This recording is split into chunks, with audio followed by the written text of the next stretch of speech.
Hello there. Good evening to you. It is Petrie here with you until 1 o'clock. And don't forget, coming up at the top of the hour, Ed Wiseman will be here to go through the papers for tomorrow. Right now, though, my brother from another mother, Burton Kelso, joins us, Chief Tech Expert at Integral in Kansas City, the USA. How are you? I am doing well. How are you? You're looking fine, Burton, as ever. Looking fine. I see that your collection behind you has grown. A little. A little.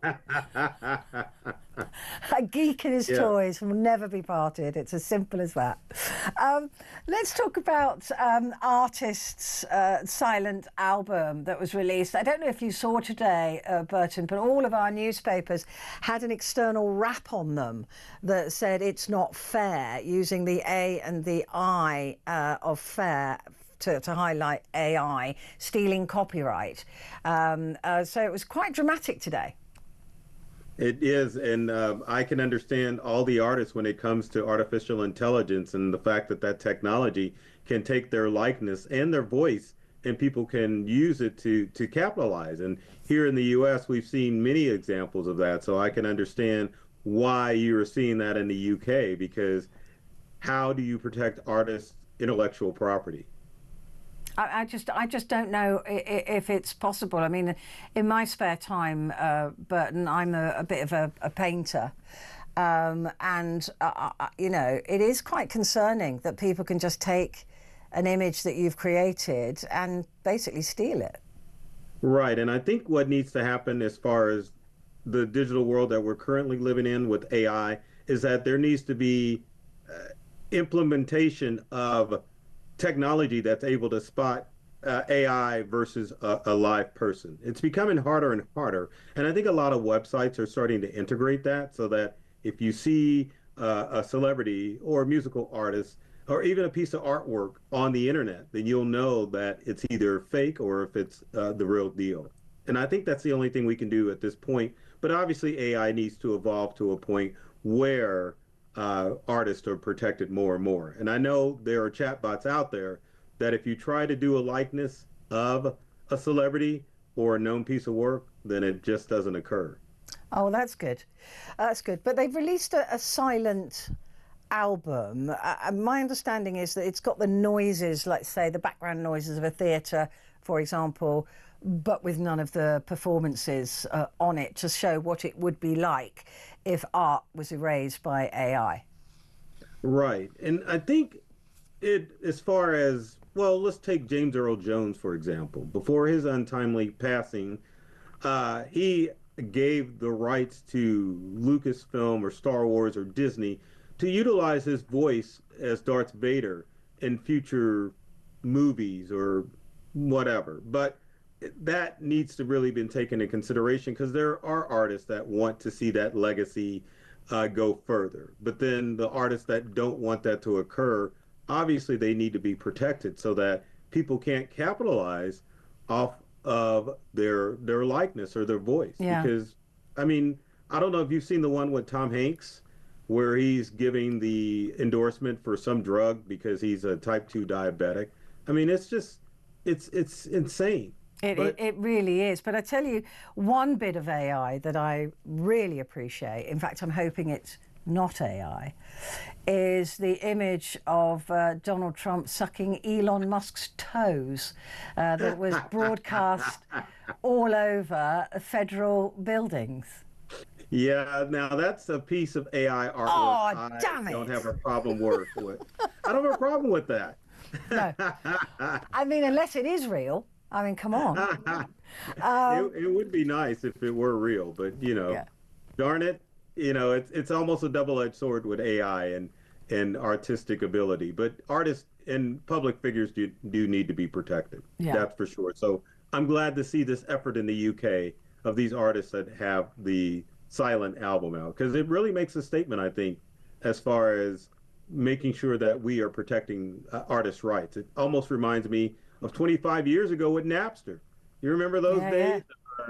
yanking music off the internet. I mean, it's intellectual property. It just can't be out there for everyone to Yeah, take you advantage. shouldn't be able to steal that stuff. It's just it's so, but it's so easy. It's so easy to do. I know that my voice has been used in something that I didn't. I did it for one thing and then it was used for something else. And although it wasn't saying anything bad, but it was used commercially, and I didn't get paid for that.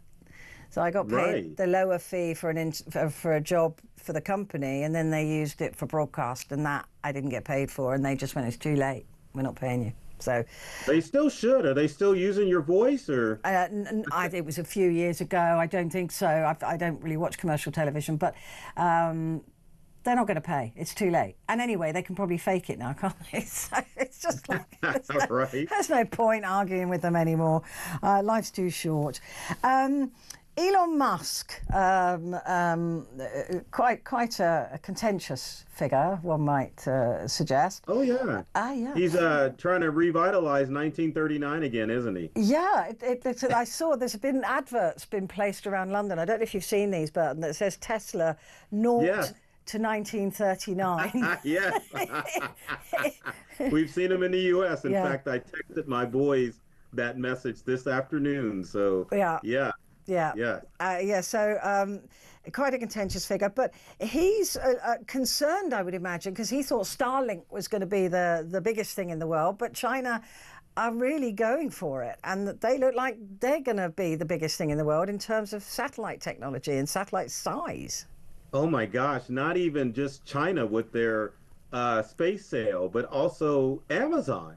Jeff Bezos has jumped in the game and they have something called Coupler or whatever. But I think there's two sides of it. So it's a good thing because Uncle Elon needs a little competition. He can't just own space, and obviously that can't happen. So it's good to see that the Chinese are jumping in so that, Elon's not got global domination Yeah. with the telecom system, which, that's a scary thought. But also on the US side, you've got Jeff Bezos with Amazon. So the good news is in countries that are underserved, they're going to have access to high-speed internet, which I think is phenomenal. Especially in communist regions, you can not hop on the People's Network. Maybe you can hop on another satellite system for high-speed internet and access to what's going on in the West.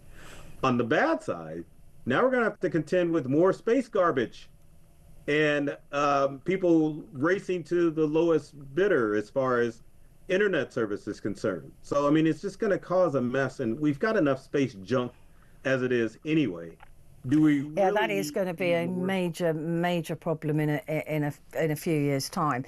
But it comes to something, Burton, when we're saying thank goodness for the Chinese creating a marketplace and stopping Musk. But are we going to see a little bit of a bitch fight between two billionaires then, Bezos and Elon? We could get some jelly or some mud or something and have them fight it out. Well, of course, because both of these billionaires seem like they're bent on world domination. So obviously, I mean, you're going to see a little tussle between those, a little row, as you would say. But it needs to happen because one technology just cannot rule the world. It's like Elon trying to get a hold of ChatGPT a couple of weeks ago. I mean, that just can't happen because that's just too much technology for just one person to own. In the digital world, it needs to be diversified and available for everyone to have a piece of that pie. Yeah, no matter who that is, right? No matter who it is, it shouldn't happen. I mean, I was horrified to learn that. I mean, we're pretty much not much better in this country, but that of all the media organisations in the US, it's owned by 6 people. That it's not diversified enough, really, and I think we have the same problem here. I'm going to skip to this iPhone 16e launch. Do we care? I mean, what is it giving us that 15 or 16A, B, C, or D gives you? Right, but Petrie, what people fail to understand about Apple and accessibility, and when I talk about tech, I'm always about it should be for the masses.